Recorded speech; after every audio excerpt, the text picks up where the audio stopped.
अरे बस पुलिस को आगे करता है, पुलिस को आगे करता है। देंगे बोल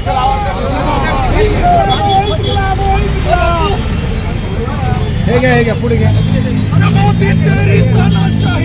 चलेगी, नहीं चलेगी, अरे मोदी तेरी तानाशाही नहीं चलेगी, मोदी तेरी तानाशाही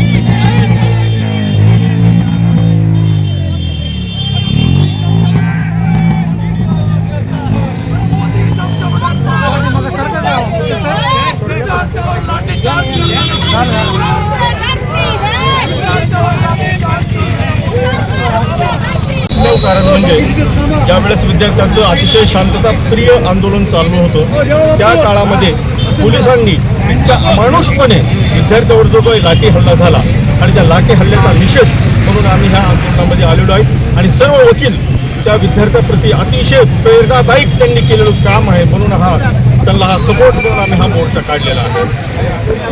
या आंदोलनामध्ये लाठीचार्ज झाला, महिलांवरती पोलिसांनी अश्लीलतेप्रमाणे लाठीचार्ज केला।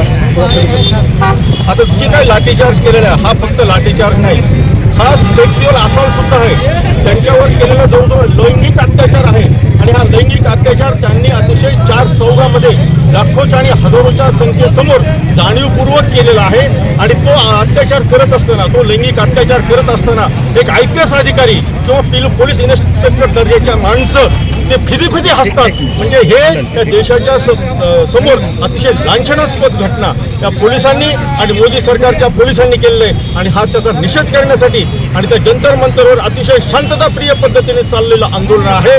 जो छेडण्याचा प्रयत्न केला आणि विद्यार्थ्यांनी कोणीही त्यांना रिॲक्ट झालं नाही, पोलीस मारित होते तरी सुद्धा पोलिसांच्या माराला कोणीही बळी पडलं नाही, त्यांच्या समोर गेले आणि त्यांना काय मारायचं ते मारा अशा पद्धतीचं आव्हान केलं। हे जी त्यांची जी एनर्जी आहे ते एनर्जी ह्या सर्वांनाच या देशातल्या तरुणांना एनर्जी देणार आहे, आम्हाला स्फूर्ती देणार आहे म्हणून आम्ही ती सर्व त्या विद्यार्थ्यांच्या पाठीशी आहोत। सोनम वांगचूकच्या पाठीशी, दीपकच्या पाठीशी हा भारतातला सर्व तरुण एकवटलेला आहे। चीफ जस्टिसनी तुम्हाला जे चीफ जस्टिसने जे आंदोलनामध्ये मार खाल्लाय त्यांनी व्हिडिओ बघण्यास नकार दिला, याच्याबद्दल तुमचं काय मत आहे? त्याचं एकच म्हणणं आहे की सोशल जस्टिस नावाचा प्रकार याच्या घटनेमध्ये नमूद केलेला आहे। सामाजिक न्याय आणि सामाजिक न्यायाला धरून जर चीफ जस्टिस वागत असेल तर ती सुद्धा एक निषेधार्ह बाब आहे। ज्युडिशरीमध्ये अशा पद्धतीचं चालत नाही। न्यायाधीशांनी लोकांच्या भावना समजून घेतल्या पाहिजे, शेवटचा पर्याय म्हणून न्यायव्यवस्थेकडे पाहिलं जात आहे आणि न्यायव्यवस्था जर तुमच्यावर होत असलेल्या अन्यायाची दखल घेण्यामध्ये जर इंटरेस्ट दाखवत नसेल तर चीफ जस्टिसची कृती सुद्धा अतिशय निषेधार्थ आहे। कदाचित मी वकील म्हणून ही गोष्ट शोभणार जरी नसली तरी सुद्धा हे घटनेला सुद्धा मान्य नाही।